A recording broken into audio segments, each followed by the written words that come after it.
बाबा जी और हजूर जी की प्यारी साध संगत जी, सभी को प्यार भरी राधा स्वामी जी संगत जी। एक छोटे से गांव में एक सच्चा सत्संगी रहता था। उसका जीवन पूरी तरह से अपने सद्गुरु की भक्ति, नाम सिमरन और सेवा में लगा रहता था। वो सुबह जल्दी उठता, भजन ध्यान करता और फिर दिन भर मेहनत करके अपने परिवार का पालन पोषण करता।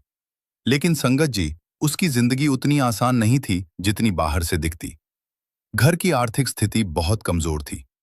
कई बार ऐसा होता कि दिन भर मेहनत करने के बाद भी 2 वक्त की रोटी मुश्किल से जुटती। ऊपर से परिवार में बीमारियां भी लगी रहती। हर तरफ से परेशानियों ने उसे घेर रखा था। एक दिन जब उसकी परेशानियां हद से ज्यादा बढ़ गईं, तो उसका मन अंदर से टूटने लगा। उसने सोचा, मैं तो रोज नाम सिमरन करता हूं, सेवा करता हूं, फिर भी मेरे जीवन में इतनी कठिनाइयां क्यों हैं? आखिरकार वो अपने सद्गुरु के दरबार में पहुंचा। उसकी आंखों में आंसू थे और दिल में कई सवाल। वो विनम्रता से बोला, मालिक, मैं आपकी शरण में हूं, आपका नाम सिमरन जपता हूं, फिर भी मेरे जीवन में दुख ही दुख क्यों है? क्या मेरी भक्ति में कोई कमी है? सद्गुरु ने उसे बड़े प्रेम से देखा और मुस्कुराते हुए पास बुलाया।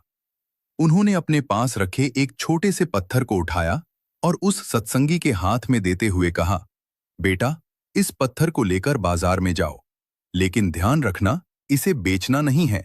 बस अलग अलग लोगों से इसकी कीमत पूछकर वापस आ जाना। सत्संगी को कुछ समझ नहीं आया, लेकिन उसने गुरु का आदेश मान लिया। वो सबसे पहले एक सब्जी वाले के पास गया और पूछा, भाई, इस पत्थर की क्या कीमत दोगे? सब्जी वाला हंसा हंसा और बोला, ये तो साधारण पत्थर है, इसके बदले मैं तुम्हें 2 आलू दे सकता हूं। फिर वह एक किराने वाले के पास गया। उसने थोड़ा ध्यान से देखा और कहा, यह कुछ अलग तो लगता है, मैं इसके लिए आपको 50 रुपए दे सकता हूं। इसके बाद वह एक बड़े व्यापारी के पास गया। व्यापारी ने उसे घुमाकर देखा और बोला, यह पत्थर थोड़ा कीमती लग रहा है, मैं इसके लिए तुम्हें 1000 रुपए तक दे सकता हूं। अंत में वह एक जहरी के पास पहुंचा। जहरी ने जैसे ही पत्थर को देखा, उसकी आंखें चमक उठी। उसने साफ किया, रोशनी में देखा और चौंक कर बोला, अरे, यह कोई साधारण पत्थर नहीं, ये तो एक बेहद कीमती हीरा है। इसकी कीमत लाखों में है, बल्कि इससे भी ज्यादा हो सकती है। सत्संगी यह सुनकर पूरी तरह हैरान रह गया। वह तुरंत अपने सद्गुरु के पास लौटा और सारी बात बताई। सद्गुरु मुस्कुराते हुए बोले, बेटा, यह पत्थर नहीं, बल्कि तुम्हारी जिंदगी का प्रतीक है।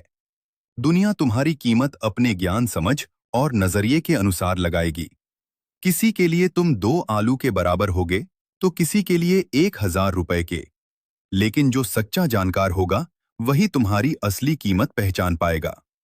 सद्गुरु ने आगे समझाया, तुम्हारी जिंदगी की कठिनाइयां तुम्हारी परीक्षा है।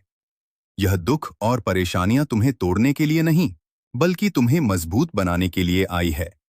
अगर तुम इन परेशानियों में भी नाम सिम और गुरु पर विश्वास बनाए रखोगे, तो एक दिन तुम्हारी असली कीमत दुनिया के सामने आएगी।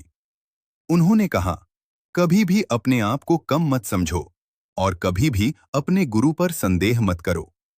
जो व्यक्ति धैर्य, विश्वास और भक्ति के रास्ते पर चलता है, उसे अंत में सच्ची सफलता और शांति जरूर मिलती है।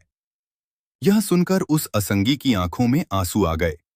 लेकिन इस बात यह आंसू दुख के नहीं, बल्कि सच्चाई को समझने के थे। उसके मन का सारा बोझ हल्का हो गया। उसने सद्गुरु के चरणों में सिर झुकाया और दृढ़ निश्चय किया कि अब चाहे कितनी भी कठिनाइयां आए, वह कभी भी नाम सिमरन और अपने गुरु के विश्वास को नहीं छोड़ेगा। संगत जी, इस साखी से हमें यह सीख मिलती है कि जीवन में आने वाली कठिनाइयां हमें कमजोर करने के लिए नहीं, बल्कि हमारी असली पहचान और शक्ति को सामने लाने के लिए होती है। दुनिया चाहे भले कम आंखें, लेकिन अगर हमारे पास गुरु का साथ, नाम का सहारा और सच्चा विश्वास है, तो एक दिन हमारी असली कीमत जरूर सामने आती है।